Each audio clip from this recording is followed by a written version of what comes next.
First, let me say that I'm sure I'm going to get some negative comments, especially with the title of this video being what it is. But I know some of you have had a year filled with unexpected situations coming at you. And for me, my dog Jerry Lee's cancer diagnosis was the last thing I expected. Some of you will probably say, hey, it's just a dog. But there's a lot of you out there like me whose pets, well, they are family. So I'm hoping this video will help some of you facing a similar situation. And I'm also hoping you can help me by sharing your advice on the things that help your dog or cat and what help keep your sanity. I'm baiting him with cheese so he stays in the camera. Jerry Lee, what you doing, buddy? Nope, nope. Still trying to eat the poop. Hey y'all, I'm Renee, and welcome to Tatertown. This has been a crazy year on Tatertown, and I want to give you some context. As some of you know, I lost my beautiful German Shepherd dog Molly in January. She was 16 years old, and it was devastating. We also had a ton of drama between multiple chickens hatching chicks and our cows coming into heat and jumping the fence to hang out with our neighbors' cows. It is 11:35 on a Friday night. And of course, my husband has been out of town working since late September. He left about 2 weeks before I was finally able to have a long-awaited shoulder surgery.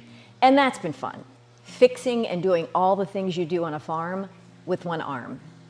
But a week before I went in for surgery, I felt a lump in my dog Jerry Lee's neck area. I took him to the vet, and a little over a week later, his test came back positive for lymphoma. I was devastated and felt a little beat down with everything else going on. But I knew that canine lymphoma can be successfully managed with chemotherapy, but I also knew that that would be expensive. And Jerry isn't a young dog. He's somewhere between 13 or 14 years old, but he's also visibly energetic and a healthy dog even at his age. So I was completely torn on what to do. I took him to a specialist veterinarian who I will say has been awesome. He told me he wasn't convinced it was lymphoma since only one of his nodes was swollen, and by the time he saw him, it had already been about 3 weeks since his initial diagnosis, and no other nodes were swollen at that time. So he wanted to send out another sample to confirm, and he didn't want to start him on chemotherapy until then. He also took some chest x-rays, which showed it hadn't spread to his lungs, so it appeared contained to the local area. He did prescribe him prednisone to see if it would reduce the nodule, which at that time was about 4 to 6 centimeters. For those of you who've had a dog with lymphoma, you know that time is of the essence since it spreads rapidly, with most dogs only living weeks to a couple of months after diagnosis. So I was very anxious to say the least. And more than a week went by before we had that second test result come back, which was negative for lymphoma. The vet told me he thought it could be a thyroid tumor, so back we went. And this time the growth was larger, maybe 8 centimeters. So it was growing fairly fast, and he had started drooling. When the vet saw him, he did a sample of his salivary gland, which came back positive for salivary carcinoma. Again, I was devastated because at least with a one-sided thyroid tumor, they could operate and get wide enough margins to potentially remove all the cancer cells. I even watched some videos of the surgery online. So even at Jerry's age, I was willing to have it surgically removed since he would for sure have problems sooner than later if it kept growing at the rate it was. I'm bribing him with cheese right now so he stays on the couch. But salivary carcinoma, it's already a difficult surgery, but with the rapid growth, it was likely it had already spread to surrounding tissues and structures. So surgery would only give him maybe a couple more months before it returned. And radiation would probably not be successful, and the chemotherapy they could give him might not be helpful either. So the choice was do nothing or try one chemotherapy drug, carboplatin, and we'd take it treatment by treatment once every 3 weeks to see if he responded at all. So I decided to try the carboplatin. It wasn't an easy decision. I know that dogs tolerate chemotherapy much better than humans do, but it still kills healthy cells in addition to cancer cells, so it is hard on the body. Jerry. But the other side of me, especially the scientist side of me, wanted to give him a fighting chance. So Jerry got his treatment and we came home. He slept that night and most of the next day. But by day 3, he was back to his normal self, eating and going outside exploring. And by the end of the first week, the swelling in his neck has completely gone away. I'm not saying the tumor is gone, and I'm not a vet, but I can't feel anything in the area where it had been so large before the treatment, right? We do have a follow-up next week, so I'm hoping for some optimistic news, and I'll certainly keep you posted.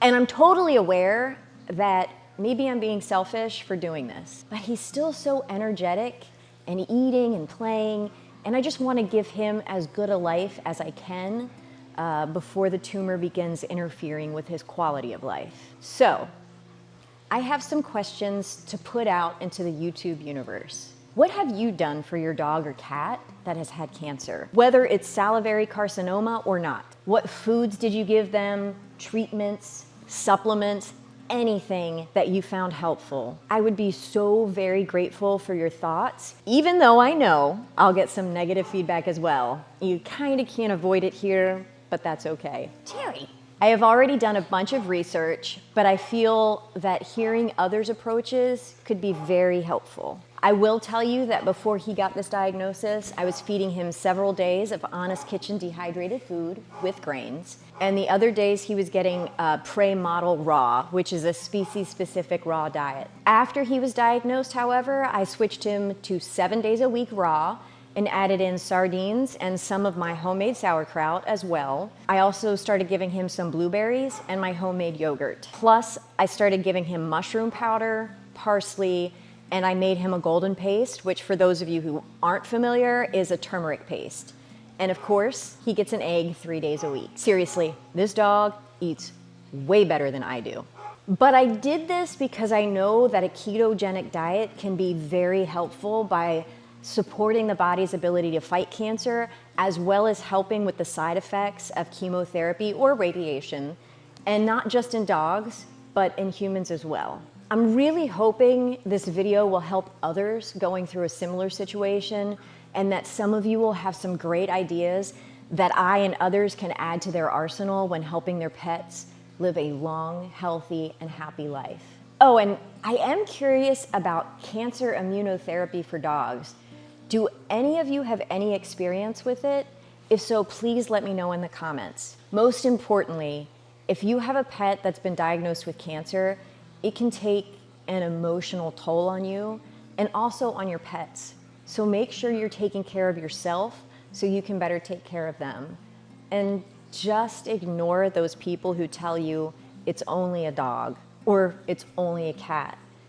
They are so much more than that. So don't let others minimize how you feel about them. And thank you, sincerely, for taking the time to watch this video and for your much needed comments and advice. And thank you for taking the time to hang out with me on Tatertown. Right, Jerry Lee? He's such a ham.